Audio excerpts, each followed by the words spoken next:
kinh và bằng làm không ni sẽ nhìn lời mang trong sắc về đi nụ hồng lên mó dấu vân tôi tê sẽ xin Chúa ăn ăn cùng không lẽ nghe ô lần bát qua ông khô lô lầm qua ông khó lo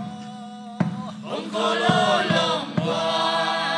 thì sao xem xin Chúa xéo bằng liền lệ ô kịp qua kinh và bằng làm không ni sẽ nhìn lời mang chân sắc về ni mi luôn ngã ba dấu ta tê bên quang bằng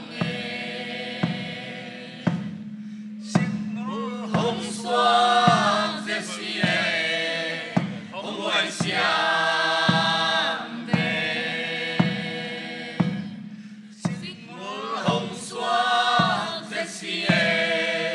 hồng ngoại xiêm về xa nó nung nốt dẹp sắc tổ chỉ lại về mi luôn ngã ba dấu ta tê bên quang bằng xin ngũ hồng xoan giê xi hồng ngoại xiêm